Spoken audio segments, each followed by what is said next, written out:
இப்ப எல்லாம் இந்த மிடில் ஈஸ்ட் வார் நடக்கிறத பார்த்துட்டு, எல்லாம் உக்ரைன் பக்கம் திரும்பிட்டாங்க. "ஐயா எப்படியா இவ்வளோ வருஷமா சமாளிச்சுன்னு இருக்கீங்க?" அப்படின்ற மாரி. ஏன்னா ஒரு 4 வருஷத்துக்கு மேல ரஷ்யா, உக்ரைன் போர் நடக்குதுன்னு நெனைக்கிறேன்.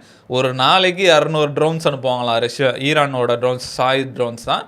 அதனால வந்து அவங்க கத்துக்கிட்டாங்க. சரி இந்த ட்ரோன்ஸ எப்படி அடிக்கிறது அப்படின்ற மாரி அவங்க டிஃபென்ஸ் சிஸ்டம்லாம் உருவாக்க ஆரம்பிச்சுட்டாங்க. இந்த ட்ரோன்ஸ வச்சு. இப்ப எல்லா நாடும் இவங்க கிட்ட திரும்ப ஆரம்பிச்சுட்டாங்க. எங்களுக்கு அந்த டெக்னாலஜிய சொல்லிக் குடுங்க அப்படின்ற மாரி கேட்க ஆரம்பிச்சுட்டாங்க. யுஎஸ்ஏவ பொறுத்தவரைக்கும் வேர்ல்டுல நம்பர் 1 மிலிட்டரி அவங்க கிட்ட தான் இருக்கு. அவங்க கிட்ட இருக்க எக்யூப்மென்ட் யார்கிட்டயுமே இல்ல. அதுதான் அவங்களுக்கு பிரச்சனையாவே மாறிடுச்சு. ஏன்னா ஒரு மிசைலும் 3 மில்லியன், 4 மில்லியன் அந்த மாரி இருக்கு. இந்த மாடர்ன் டே வார்ஃபேர்ல வந்து அவன் $20,000 ட்ரோன வச்சு அடிச்சுட்டு இருக்கான். இவங்க வந்து $3 மில்லியன் மிசில்ஸ வச்சு இன்டர்செப்ட் பண்ணிட்டு இருக்காங்க. இது வந்து மாடர்ன் வார்ஃபேர்ல இது வந்து செட்டே ஆவாது அப்படின்ற மாரி ஆயிடுச்சு. யுஎஸ்ஏ பொறுத்தவரைக்கும் ஒரு டக்குன்னு போய் ஒருத்தர கூட்டு வரும். அந்த மாரி தான் பண்ண முடியுமே தவிர, இந்த லாங் டெர்ம் வார்ஃபேர்க்குலாம் யுஎஸ்ஏ செட் ஆவாது அப்படின்ற மாரி தெரிஞ்சுச்சு.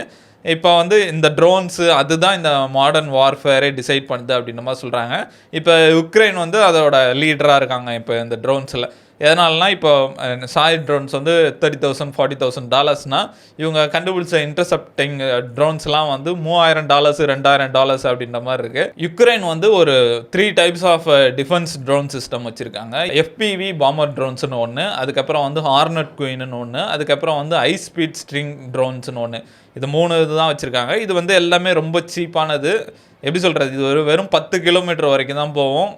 இது வந்து அந்த சாயுத் ட்ரோன்ஸ அழிக்கிறதுக்கு கரெக்ட்டா இருக்கும் அப்படின்ற மாரி சொல்றாங்க. எதனால இந்த அளவுக்கு வந்தாங்கன்னா, இவங்க பயங்கர இன்டெலிஜென்ட் அப்படிலாம் இல்ல. வேற வழி இல்லாம. ஏன்னா ரஷ்யா வந்து சூப்பர் பவர்ஸ்.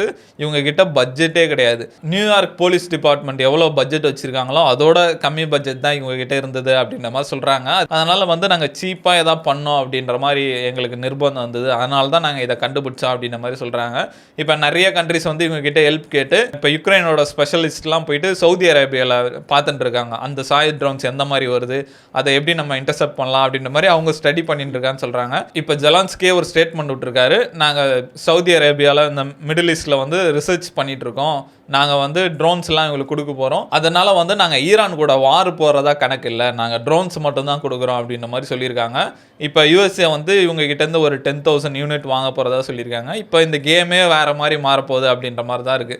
ஏன்னா இவங்க ஈரான் அனுப்புற ட்ரோன்ஸுக்கு இவங்க மிசில வச்சு இந்த மிசிலே காலி ஆயிடுச்சு அப்படின்ற மாரி சொல்றாங்க. இப்ப இந்த இன்டர்செப்டர் ட்ரோன்ஸ்லாம் வந்துச்சுன்னா இந்த கேமே இப்ப சேஞ்ச் ஆகுற மாரி இருக்கும். அப்புறம் யுஎஸ்ஏ வந்து இப்போ வாங்கடா அப்படின்ற மாரி இருப்பாங்க.